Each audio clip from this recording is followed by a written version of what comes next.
Good morning. Thanks for joining us for the News 12 FastCast. I'm Nick Proto. 7:30 here on our Monday, November 4th. The general election is just a day away now. Leaders say they're taking every precaution they can to ensure you and your ballot are safe.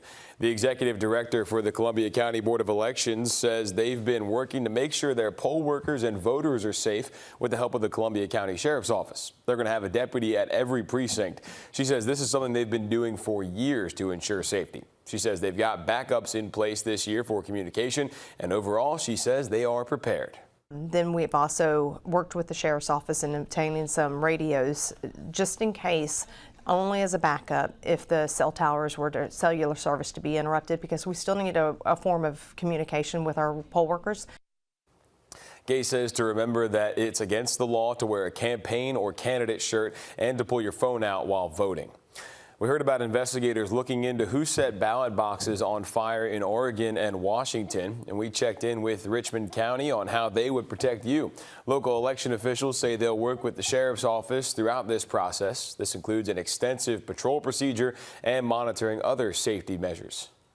The presidential campaigns are out in full force, whether it's the candidates meeting voters face-to-face or someone campaigning on their behalf. Vice presidential candidate Tim Walz's wife, Gwen Walz, has a message to voters before they head out to the polls. She expressed the importance of voting in this year's election. Gwen says there are so many issues facing our country at stake right now. Jim and Kamala talk about a new way forward, where we're talking about economic issues and opportunity, right? Reproductive freedom, and so many things that affect everyday lives and everyday people. So I hope people will take the opportunity to find out. She says she and her family will be together tonight in Detroit and make their way to D.C. tomorrow. On the other side of the aisle, a senior advisor for the Trump 2024 campaign says he's pleased with voter turnout in Georgia so far. We think that Georgia is coming back to President Trump, and we feel that as a battleground state, Georgia is one that we absolutely have to have. Got to have Georgia, and President Trump wants to win it very badly, and he feels that he's running strong there. He says turnout for Trump in Georgia is high compared to historic standards. He says the rural counties had high numbers for early voting as well. Here are a couple things to know about the polls on Election Day. In both states, voting runs from 7 to 7. Poll workers will be ready to answer questions around your ballot or the voting equipment. If you're scheduled to work but you still need to vote, Georgia law requires your employer to give you up to 2 hours to vote tomorrow. Now, these are the parameters of that state law. Your employer can be the one to set aside the time for you. There's no obligation to pay you during that time, and this law does not apply to people who could make it to the polls before or after work. The law says this does not apply to those who clock in at least 2 hours after the polls open or clock out at least 2 hours before the polls close. We learned from the Richmond County Board of Elections director there are cases for a provisional ballot. That's when you may not have an ID, or if there's a problem with your application, or if you accidentally went to the wrong precinct. After you vote on the provisional ballot, it goes into a sealed bag. A poll worker will give you a notice that explains how to make sure your ballot's counted. In some cases, the board has 3 days to confirm you met the deadline to register to vote. You have 3 days to provide an ID to your local registrar's office if you didn't have that. And for those of you who went to the wrong precinct, after 5 o'clock in Richmond County, you will get that provisional ballot.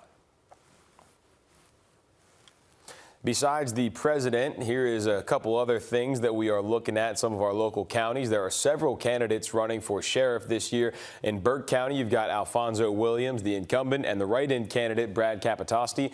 In Wilkes County, you've got Daryl Powers and Dietrich Jones. In Aiken County, you've got Lucas Grant and Marty Sawyer. In McCormick County, you've got Chad Cox and Tim Kelly.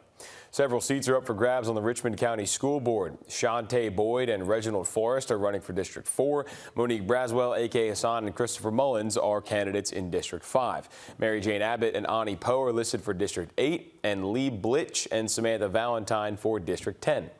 Aiken County has 2 sales taxes that are up for renewal this year. The first one is for school projects, the 1% sales tax. This helps the public school district fund improvement projects. Campuses like Silver Bluff, North Augusta Middle, and South Aiken High are being considered for funding if voters say yes. If it doesn't pass this time around, it won't be up for consideration until the next general election. The other one up for renewal is the capital project sales tax. That mainly helps fund infrastructure and other quality of life projects in the county. Leaders say it keeps paying for the county's needs while also keeping property taxes low. If this gets passed, it would go into effect for 7 years and will start after the previous tax expires in 2026. These are a couple other races that we're tracking. Both Richmond County and Columbia County have East Blost on the ballot for voters to decide on. Plus, two U.S. representatives are up for re-election. Congressman Rick Allen and Liz Johnson are candidates for District 12 in Georgia. And in South Carolina, Representative Joe Wilson is running up against David Robinson II for the District 2 race there. Now, how do you know where to go tomorrow? Several election leaders are pointing us in the direction of the state election pages. My Voter page for Georgia on the Secretary of State's website, and scvotes.gov for South Carolina. You'll put in a little bit of information and you'll be able to access your precinct information, and you may also get a chance to check out a sample ballot. If you need a ride to the polls, Augusta Transit is offering free rides on Election Day. You can also get a free ride to the doctor's office, the grocery store. To do this, you do have to reserve a ride no later than 5 o'clock today. All you have to do is give them a call. That number is 706-821-1819, or those living in McBean or Blythe, 706-821-1497. That's it for all things elections. Let's send things over now to First Alert meteorologist Tim Strong for a check at your Monday forecast. Well, believe it or not, something we have not really seen a lot of over the last month. Getting started here with a few isolated showers. Now, notice it's really fizzling off here. We have just a couple of light showers headed north of the lake, Greenwood County and the upstate of South Carolina, but there still may be a drop of rain out there. Still quite a bit of cloud cover around, too. Visibility, it's dropped down there for you in Washington, Georgia at 2.5 miles, but we're starting to see a little bit more of that sun. Well, now that we have the time change, standard time is back in effect. We get an earlier sunrise, and it's a little bit more appealing for the morning drive. 58 degrees currently right now. Not a lot of change in our temperatures over the last 3 to 4 hours just because of the clouds. As cool as 54 in Washington to as warm as 60, 62 in Sylvania and Allendale. But we're not expected to really see an impact for rain for the rest of today. Partly to mostly cloudy skies. Temperatures will be up there into the middle 70s here for today. And a lot of those temperatures range between 74 and 77, which is going to be above average. But today and tomorrow, the chance during Election Day for a few isolated showers. We're really going to be watching Wednesday and Thursday. That could be a much higher development of rain opportunities coming our way, but that will also be dependent on the tropics as well as putting in a lot of rain in the Gulf states and southeast. So we'll monitor that. We should be in the upper 70s all the way till about Friday at 78. Have a great day, everyone.